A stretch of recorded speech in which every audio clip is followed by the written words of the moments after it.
So emotions are an important part of the experience, and to become aware of our emotions makes us wiser, makes us safer, makes us be able to navigate the different ups and downs of the emotional life, and helps our emotional life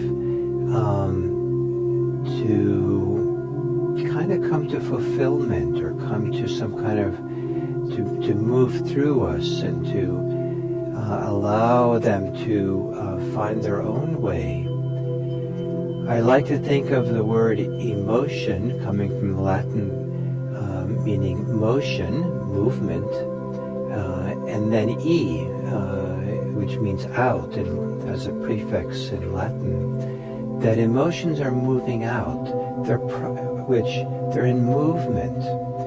And when they are allowed to move, then most emotions move towards health, move towards homeostasis, move towards the growing of the beneficial qualities. It's when we interfere with them, when we block them, when we ignore them, when we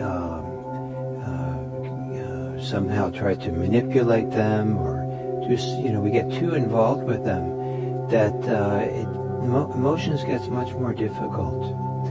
And this process of learning to free up our emotional life is part of the movement of mindfulness. Now, not everything that we free up emotionally should be expressed in public and with all kinds of people, for sure. But meditation is a very special place where hopefully you sit and meditate, and you're committed to being still and not moving for a period of time, and maybe you keep your eyes closed. In this context, it's one of the few places that some people have where they can allow their emotional life to manifest, to bubble up, to really show itself, where it's okay to make space for it. So we're not trying to repress, we're not trying to deny, and there's no emotion in the context of meditation practice that we have to be concerned with is a good emotion or a bad emotion, or feel shame that it's happening, or feel pride that's happening. The idea is to just keep opening in a way that doesn't fuel it, where we don't identify with it, we don't get caught in it, but in a sense we make space for it. And that's what I mean by this respecting. We want to respect all emotions so that some deeper process can unfold in our emotional life. It takes some skill and some wisdom to learn how to be with the emotions in a good way and a useful way, to do it in a mindful way. And so that'll be some of the things we're going to be talking about today. So I want to first tell you a story from the time of the Buddha. And it's a little teaching analogy, or teaching little metaphor that the Buddha taught. He was sitting with a group of people and talking, and he said to them, if a person comes along with a bow and arrow, an archer comes along and slings the arrow and shoots it at a person, and it hits the person, is that going to hurt the person? And the people in the audience told the Buddha, oh yes, that'll hurt. And then the Buddha said, if that archer then comes along and takes a second arrow, and with the second arrow, let's wait a minute, there's a lot of noise outside. And there's a street cleaners happening here in Redwood City. So then the Buddha said, if a second, if the archer strikes a second arrow, it hits the person, then would that hurt the person even more? And the audience said yes. If the person got struck by 2 arrows, a second arrow, that hurt more than just 1 arrow.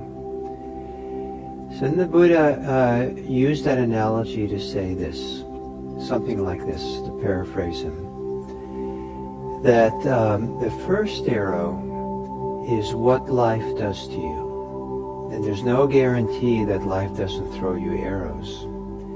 The second arrow is the one that you use yourself, the one you strike yourself with. So what that means is that I could be walking down the sidewalk and trip on something on the sidewalk. And that's unfortunate, but these kinds of things will happen to human beings, that they have little accidents, they trip and they fall.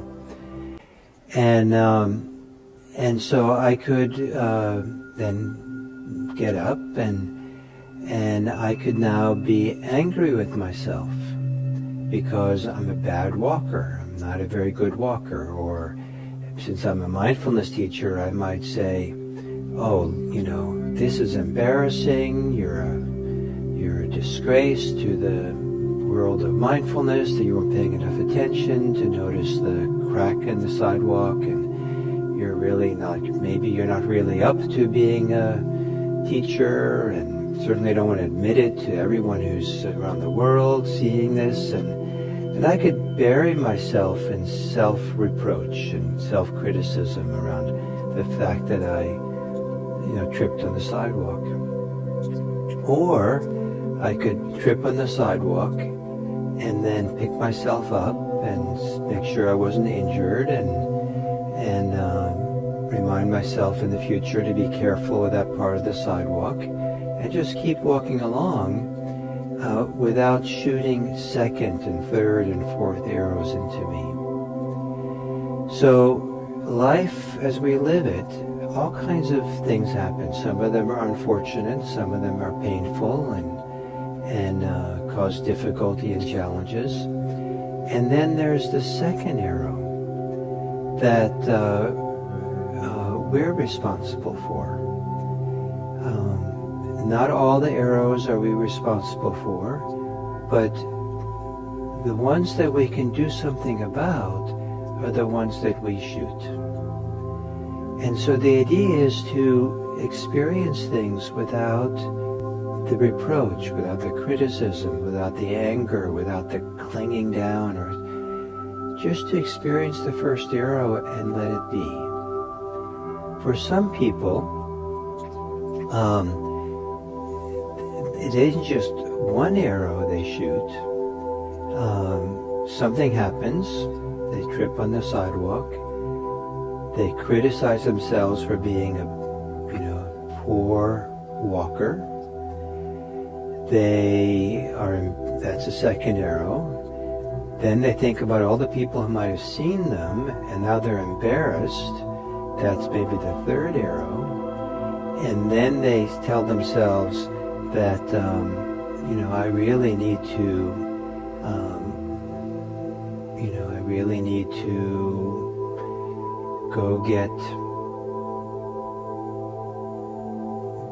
go get therapy to learn how to be a better walker, but I can't afford therapy because my parents didn't raise me properly, and I never get any kind of advantages. I'm always taken advantage of, and my life is so hard.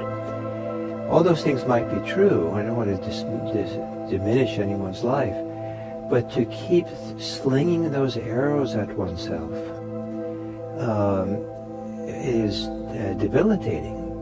And to have some clarity, that's a second, third, fourth, fifth arrow, is not to then shoot a sixth arrow. Look at me, I'm doing all this terrible stuff. In mindfulness practice, this sacred pause, just to be aware, functions as a pause, as a ceasefire of these arrows that we can throw at ourselves. And And so sooner or later, the idea is just kind of open and let things be, not because we're condoning anything, but because we're letting them be so we don't add more arrows. So I give this teaching in particular because we're doing emotions today. And emotions can be quite difficult. And many people will bring to their emotional life all kinds of judgments, all kinds of reactions to it, all kinds of resistance or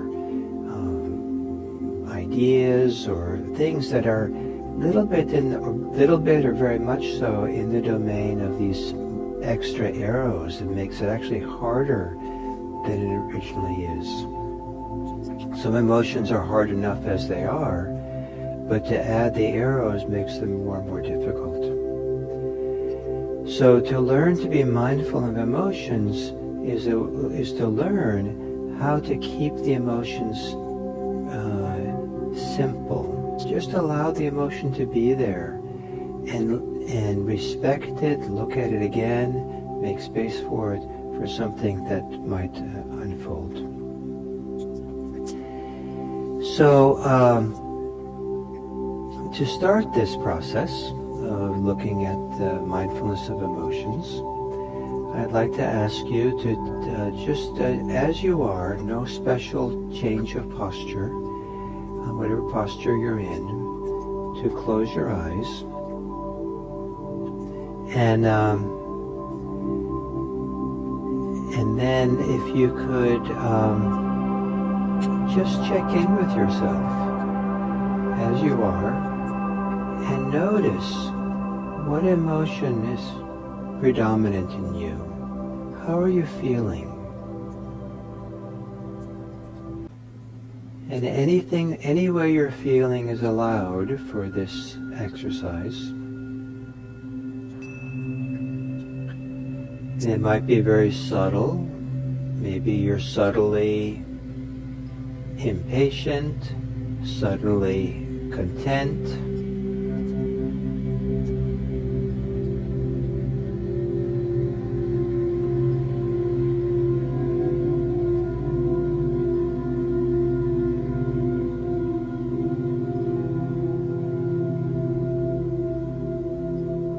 Maybe it's quite strong what you're feeling inside. Whatever you're feeling, in the mood that you have, the emotional state, the mind state that seems to be present, take a moment to really recognize, oh, this is what's happening. This is what I'm feeling. If it's obvious to use a mental note, sad, happy, irritated, delighted, just to make the mental note, just to acknowledge it, to really recognize what is happening.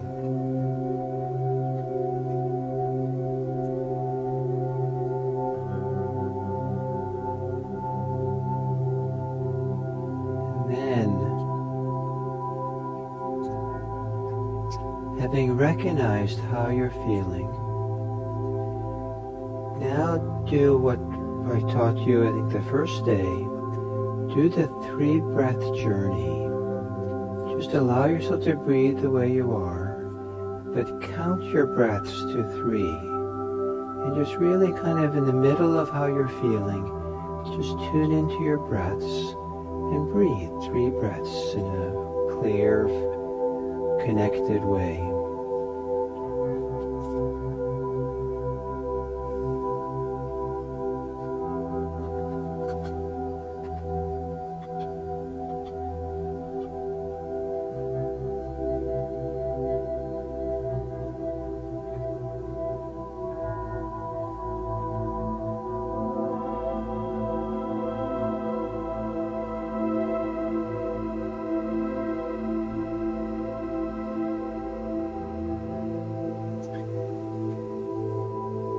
And then you can open your eyes.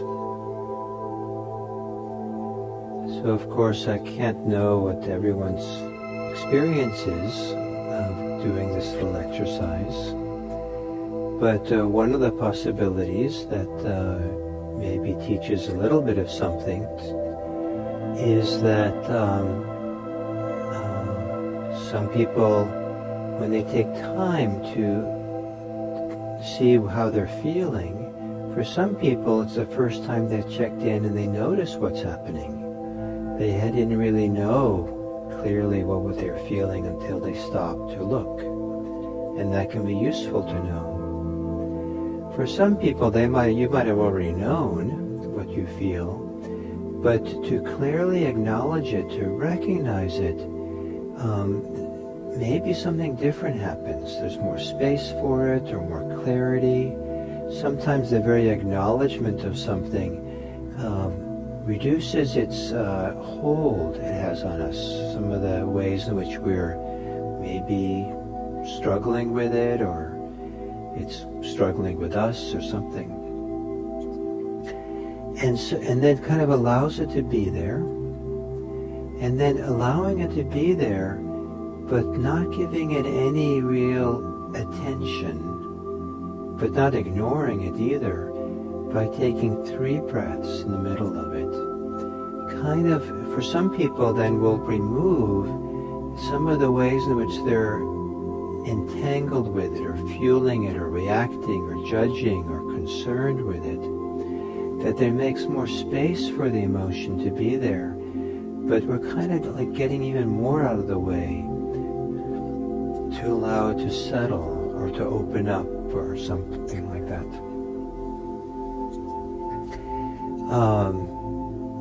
There's a tendency for afflictive emotions, those emotions which are painful, to begin to unwind themselves and settle if we're not feeding them, if we're not holding them or involved with them.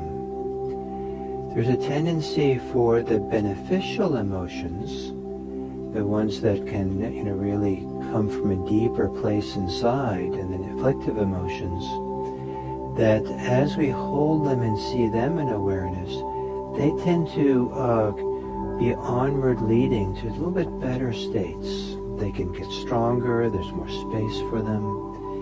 And this principle that bringing open awareness, clear mindfulness, and recognizing what's there, does have an effect on our emotional life. Not because we're doing it and wanting it and expecting it, but because we're shifting where the fuel of our mind is going. And the fuel of mind, if it's going towards afflictive emotions, it's so easy to reinforce them and strengthen it, and then those get stronger. But if the fuel of attention goes to noticing what's beneficial, then those tend to grow and develop. So,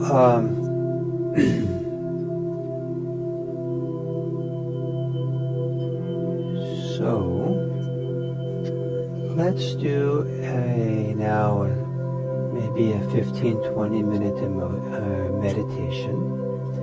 And I'll do some guidance for you, and at some point we'll do a little exploration of mindfulness of emotions a bit further. So if you could take a posture that makes you somewhat comfortable for meditation, but also gives you some sense of alertness. So that combination, that balance between being comfortable, relaxed, and alert is what we're looking for in the meditation posture.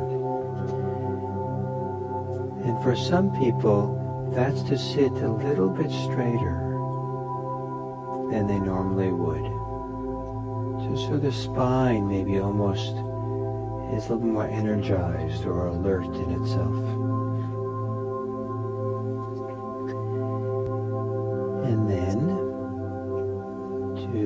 softly close your eyes.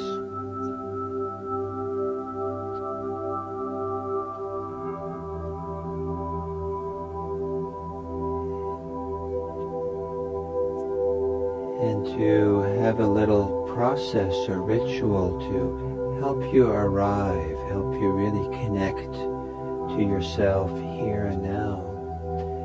It can be helpful to take a few long, slow, deep breaths in a relaxed way, but to really take a deeper breath so that you feel the connection to your rib cage, your torso. As you breathe in, to feel the stretching and expanding. And then as you exhale, feel the settling, the coming back, the contracting. And settle down. And especially as you exhale, if you can do it in a relaxed way, maybe linger a little bit longer with the exhale than you normally would. Kind of ride it out. So you're kind of settling, relaxing with the end of the out breath.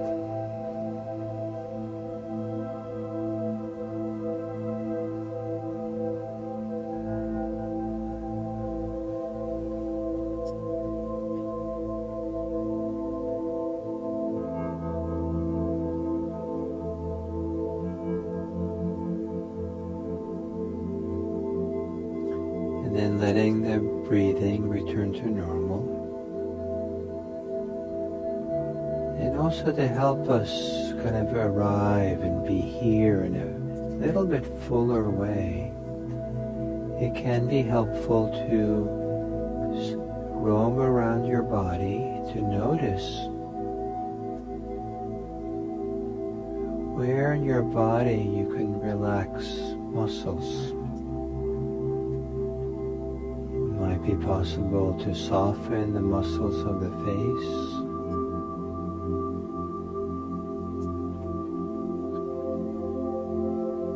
to relax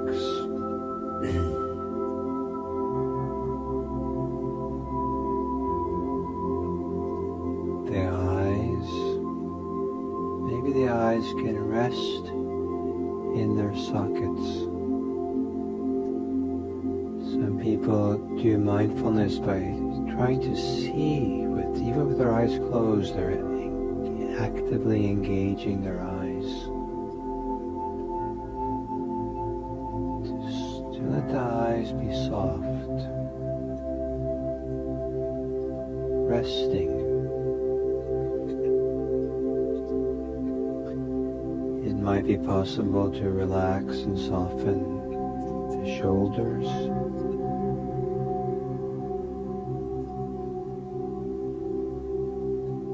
And from the shoulders to relax all the way down the arms until you even soften the hands.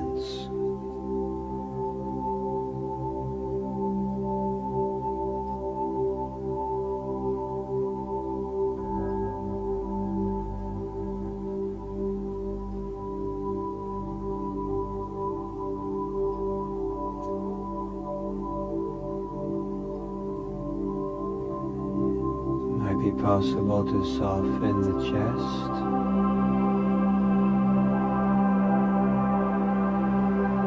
Maybe as you exhale, softening around the heart.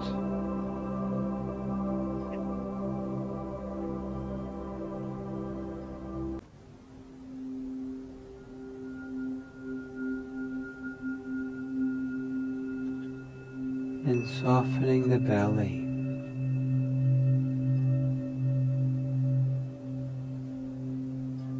Perhaps you can allow your belly to hang forward and hang down a bit,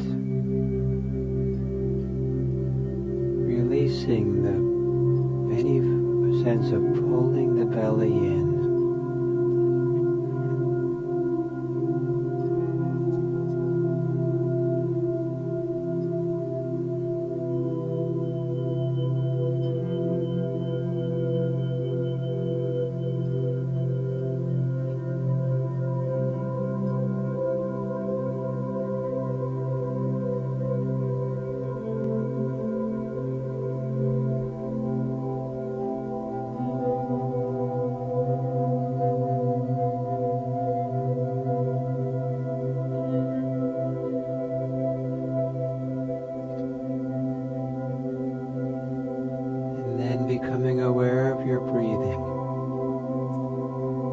breathing in a normal way.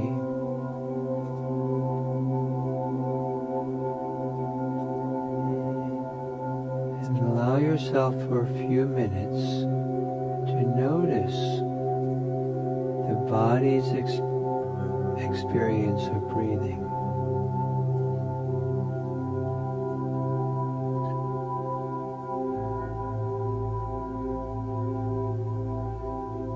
So in a sense, you are maybe experiencing breathing from the inside of the body. Sometimes when we are watching or knowing something from the mind and the head,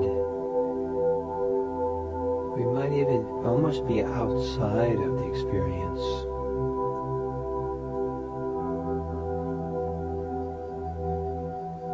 But to let go into the experience of breathing in.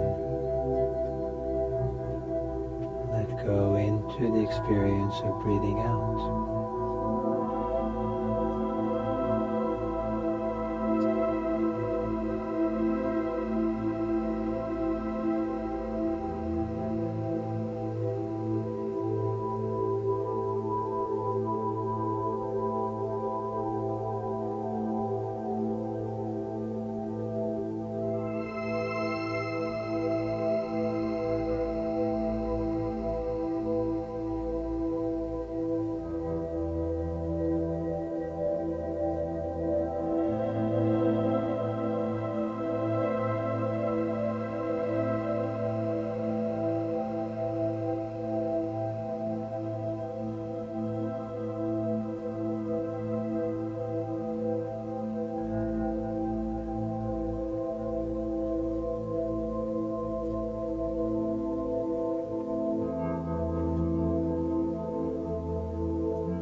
If your mind wanders off in thought, and you notice that,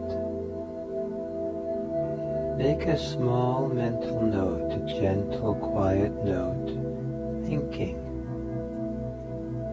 Take your time, sacred pause, to recognize that you're thinking. No need to see it as a problem. No need to jerk your mind away and jerk back to the breathing. If you notice you're thinking, acknowledge that that's happening. And once it's acknowledged, in a calm way, begin again with your breathing.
Part of the body you're experiencing breathing.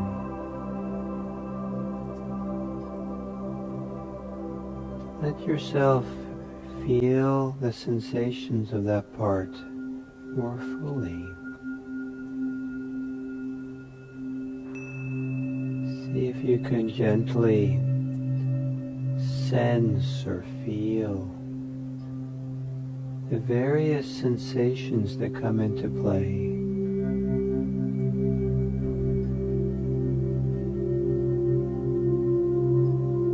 Wherever you're experiencing breathing, maybe in the belly, maybe in the chest, maybe in the nostrils, the air going in and out.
As you exhale,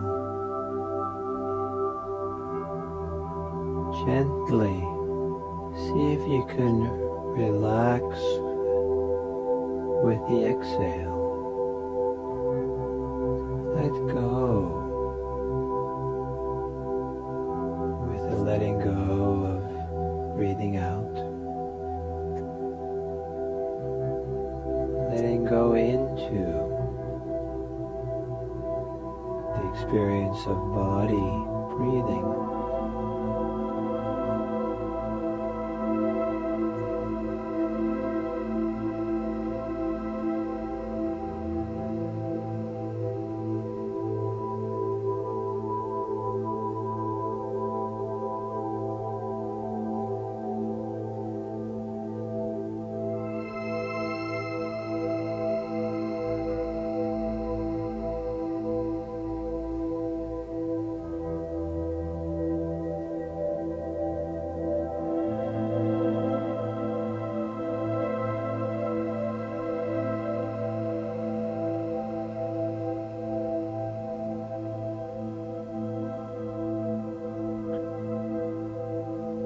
And then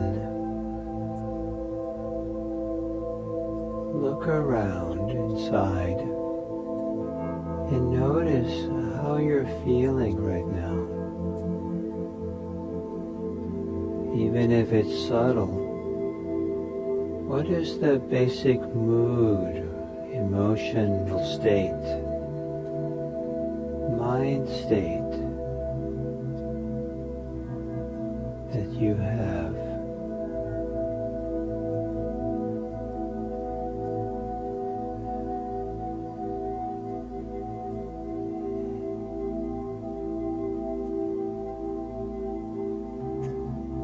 And is that mind state or mood or feeling you have, is it more on the pleasant side of things, or is it more on the unpleasant?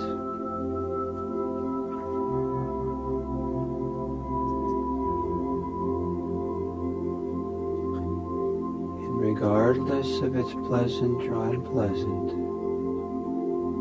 allow it to be that way. See if you can experiment with an awareness that perceives but doesn't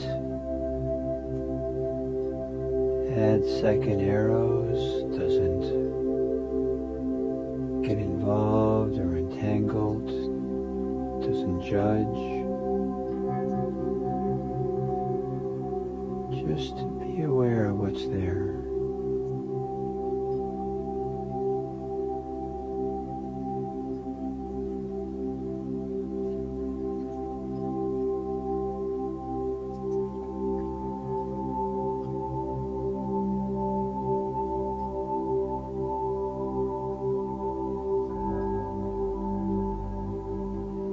possible your mood or emotional state is quite subtle, or maybe it's something you don't normally think of as an emotion. It might be that you're a little bit more calm than usual, or settled. Or it might be that you're a little anxious about what's happening. But anxiety is just part of the furniture, it's part of the wallpaper. It just doesn't occur to you to notice it because it's just part and parcel of your experience all the time.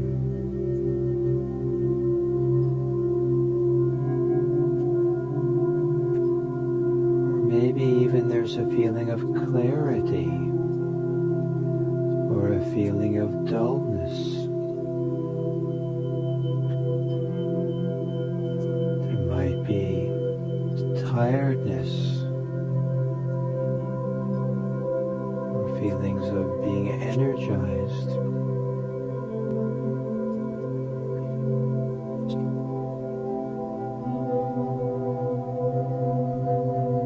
As you're noticing how you're feeling emotionally, mind states, mood, if you have an obvious word to describe it, a single word, and sad, happy, tired, energized, agitated, calm, confident, anxious. See if you can name it, note it quietly a few times. And as you do the mental note, see if you can allow that noting as a way of stepping back, taking a sacred pause, to respect it, to see it more clearly, to make space for it.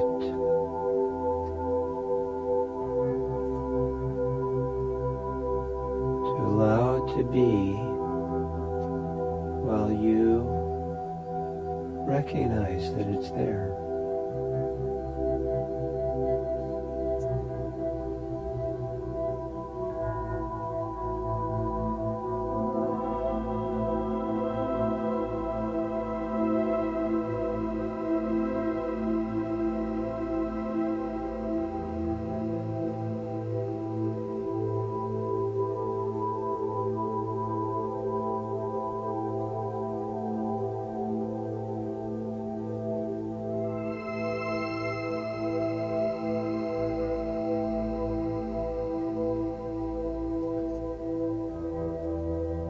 If your mood or emotional state shifts, notice how it shifts.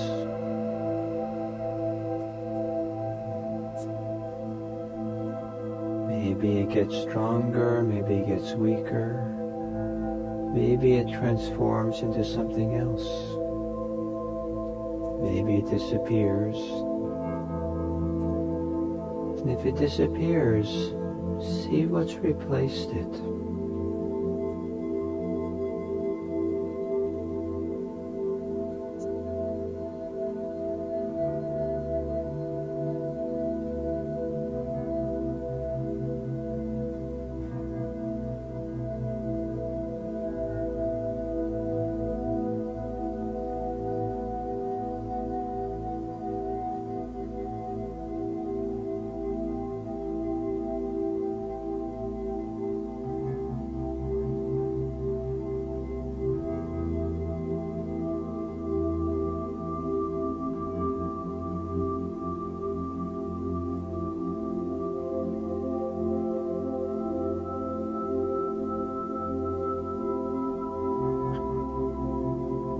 And if you're able to, see if you can notice where your emotional state, your mood, how you're feeling, where does it most manifest in the body? Where do you feel it the most? Physically, what part of your body is energized by the mood, the emotional state you have?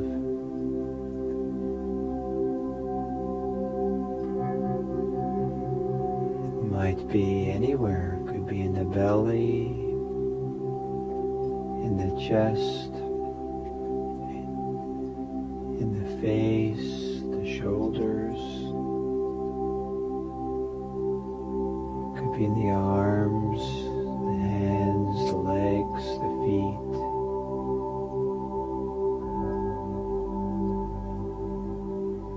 If you're able to feel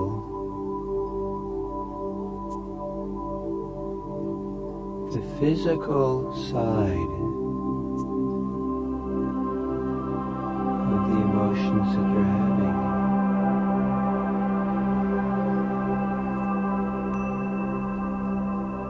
bring your attention to that part of your body and do mindfulness of the body there, like we talked about yesterday. Bring your attention to that part of your body. Just feel the sensations there, allowing them to be there, giving complete permission to the body to have those sensations that are associated with the emotion. Make room for them. Allow them to do what they want to do. Your job is just to know them, to be aware of them.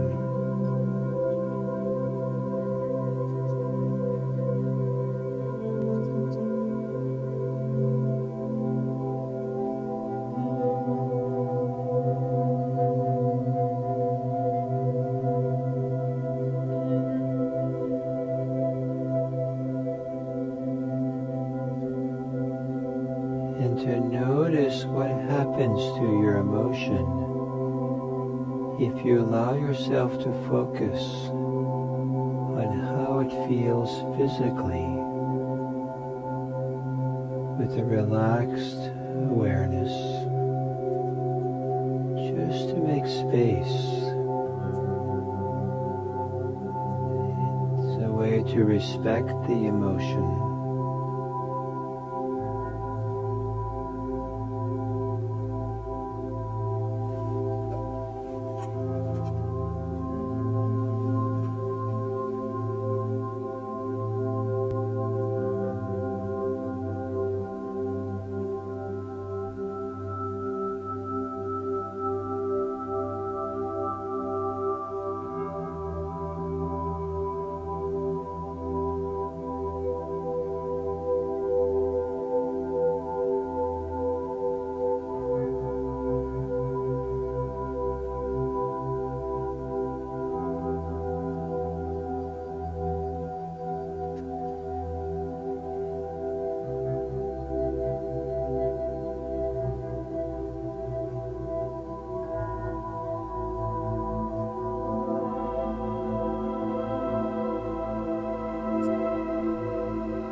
And for the last few minutes of this sitting, return to your breathing.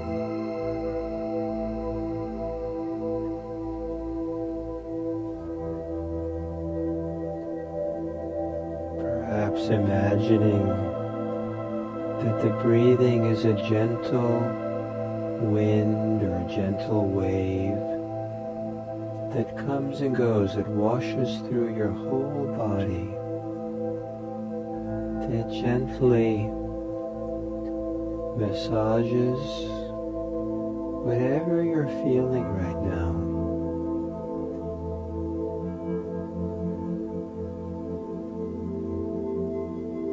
that the whole experience of breathing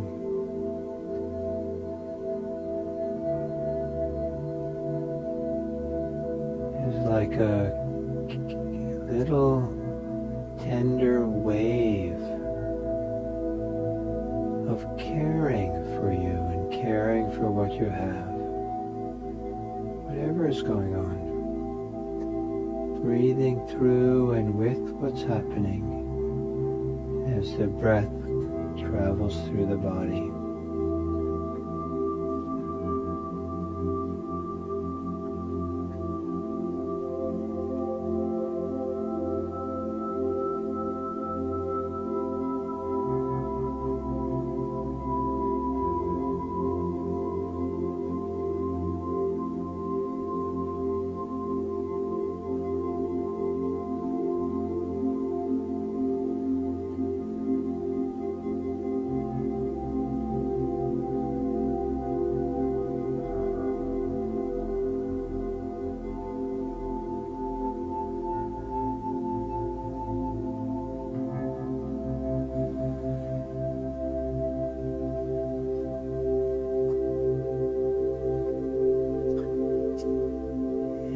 To end this sitting, you can take some deeper breaths to feel yourself here, to connect to yourself.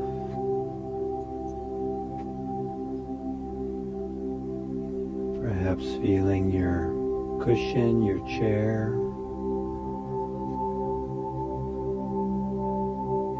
And as I ring this bell 3 times, before you open your eyes, let yourself do listening meditation.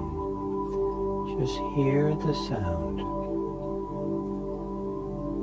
with your whole body.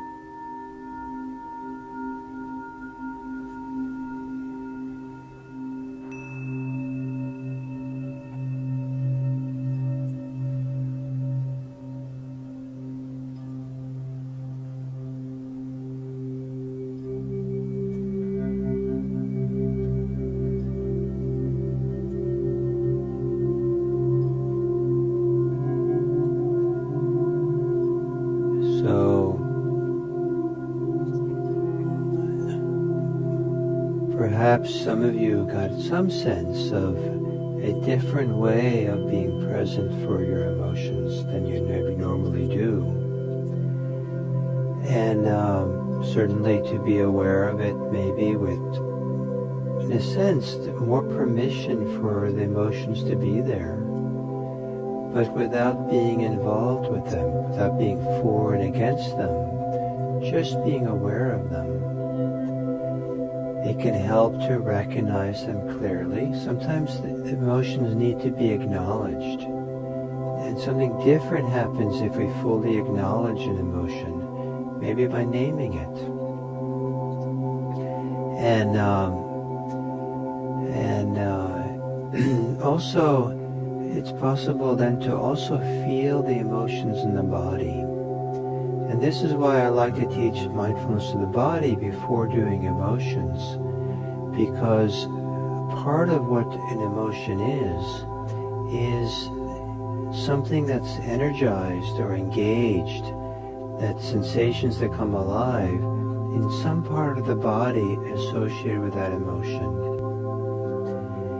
So with that, saying that, I want to say that emotions, this category, this thing we call emotions in English, we have a singular noun for emotions that covers a lot of different feelings that people have. And it might give the impression that an emotion is a singular thing.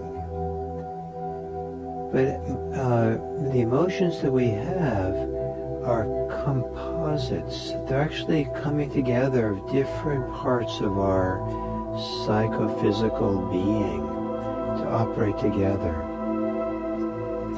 So, and it's possible to, if we treat emotions as one big thing, then it's hard to kind of really respect it fully, to really see what it really is, and to allow it to kind of, its time and place to unfold. And so, as a composite, emotions involved body sensations. If you're attentive enough, you'll discover that pretty much every emotion that we have has some kind of corollary sensations in the body where it gets expressed. Sometimes fear is felt in the belly or in the chest. Anger can be a flame in the belly. There might be contraction and tension around some emotions that we have. There might be strong desire, and we can feel the leaning forward and, ready to grab something. There might be sadness and a feeling of heavy weight and sinking feeling, and that might come along with the sadness. There might be grief and a sense of tremendous sense of vulnerability, perhaps tenderness, vulnerability in some part of the body. It could be in the chin, or it could be about to cry and you feel the chin vibrating, or so all kinds of places these things live in the body. And so that's one thing, part of an emotion. It's the physical side of it. There's also the story part of it.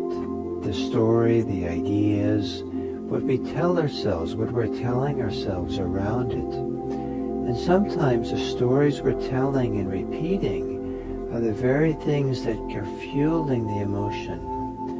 If someone has hurt us and we have resentment, and we keep repeating the story of how we've been mistreated and how terrible that person is, and we're kind of like retelling ourselves a picture, a story, which is we're going to react to again and again. We're going to get re-angered, re-irritated over and over again. And, it's maybe appropriate enough sometimes to review and think about what happened, but to do it, ruminate around it and do it over and over again. Do we really want to experience the impact, the second, third arrow, how we kind of debilitating it is to keep telling us and repeating and reviewing a story that keeps us kind of caught in a certain kind of emotional state?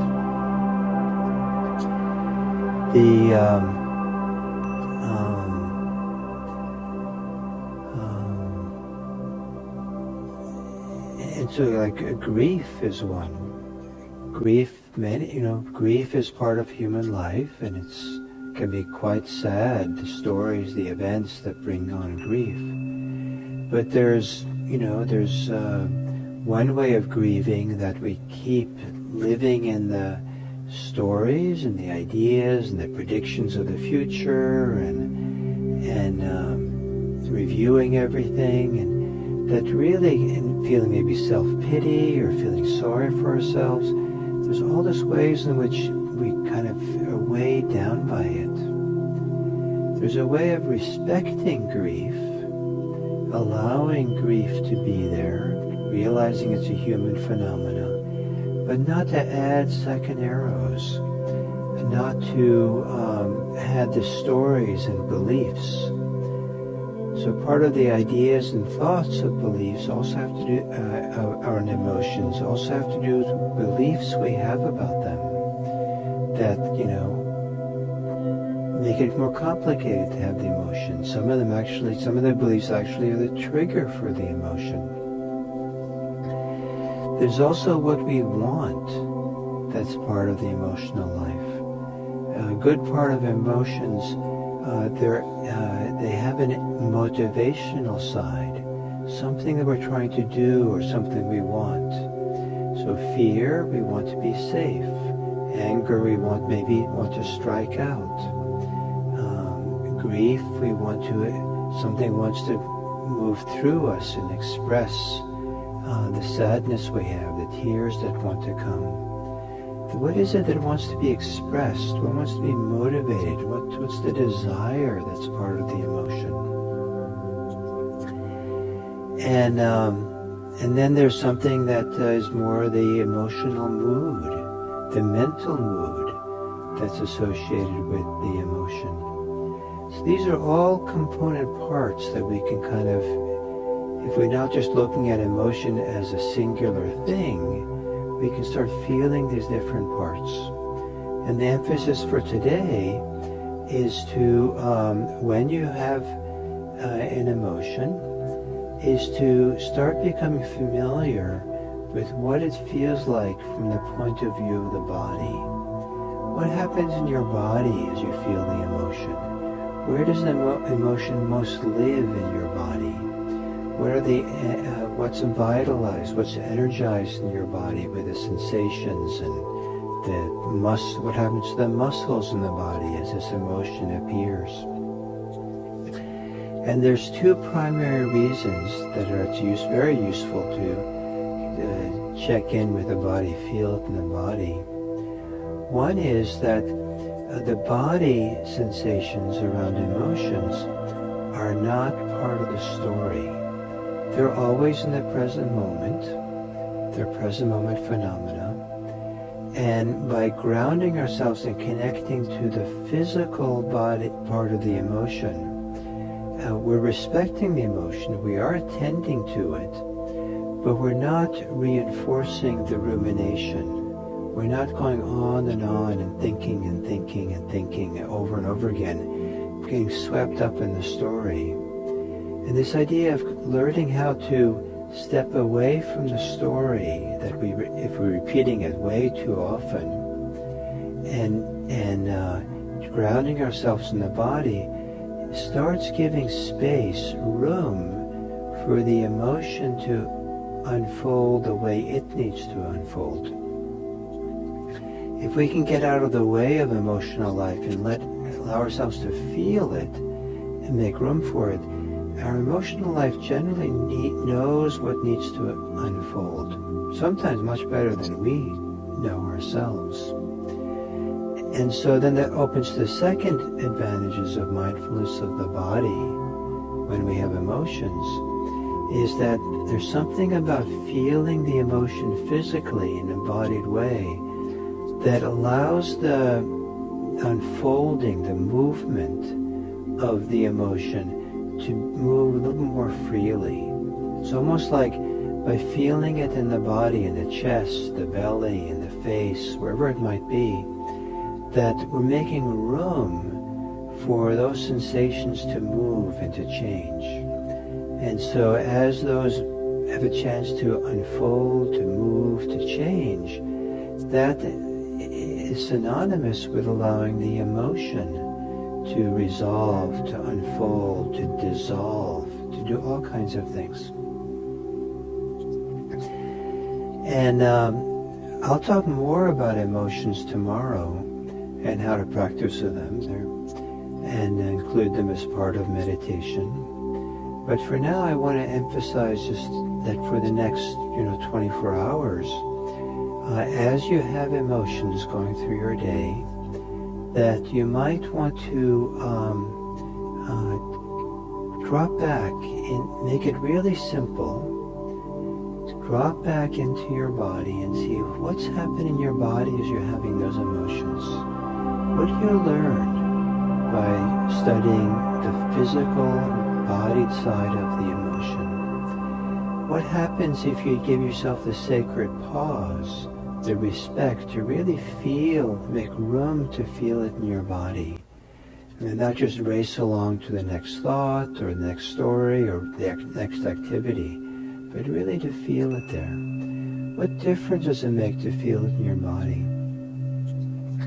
And then if you have some extra time in your daily life, is after you've felt the experience in your body, you might do the 3-breath journey. And see if you just kind of, once you've acknowledged how it is, if you just give yourself over to 3 breaths, and after those 3 breaths, then do that mindfulness exercise again of noticing how you're feeling. What shifted and changed in what's happening in the body? What shifted and changed with the emotions you have? And then hopefully you'll continue to sit, do one 20-minute meditation between now and the next time we meet. And perhaps the center of gravity for your meditation can be breathing. And but if some strong emotion arises that's more compelling than the breathing, then you can let go of the breathing and then do mindfulness of the emotion. Maybe do it the way we've done it today so far. Notice what it is, name it, acknowledge it, and maybe feel it in your body. And if it's no longer compelling, or you feel ready to go back to your breathing, then go back to your breathing. If it's body sensation that becomes compelling, like we talked about yesterday, then you can again leave your breathing and do mindfulness of the body sensations until it's no longer compelling or you feel ready to go back to your breathing, and then go back to your breathing. So we're slowly expanding the range of things that are included in this sacred pause of mindfulness. And today we're kind of venturing into the area of emotions, and I'll talk more about it tomorrow. And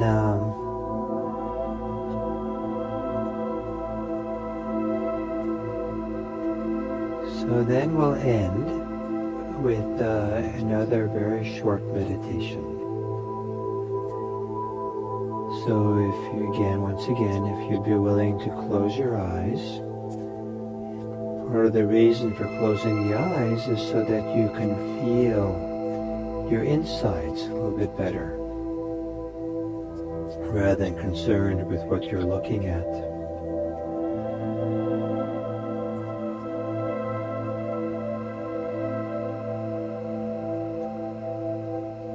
And there's a particular way that in Buddhist meditation we work with emotions, kind of a meditation with emotions that has to do with the emotions related to goodwill,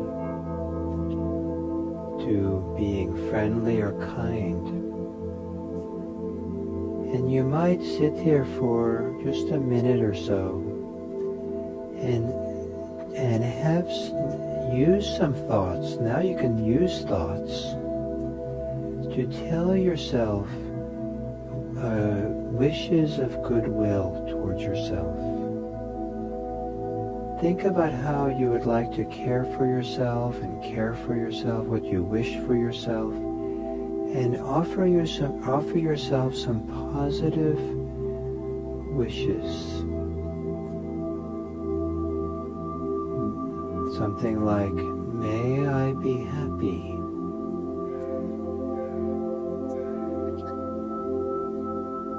May I be calm and peaceful.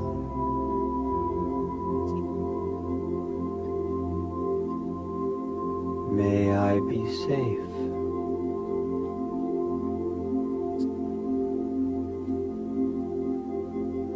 May I be happy.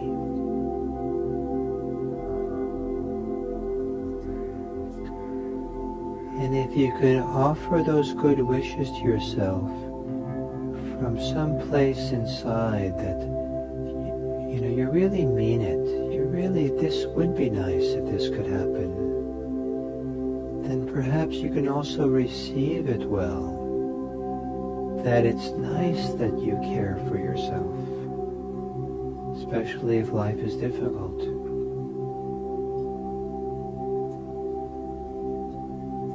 Some people will begin every session of mindfulness meditation with 30 seconds, 1 minute of offering themselves these kind of good feelings, good intentions, good wishes.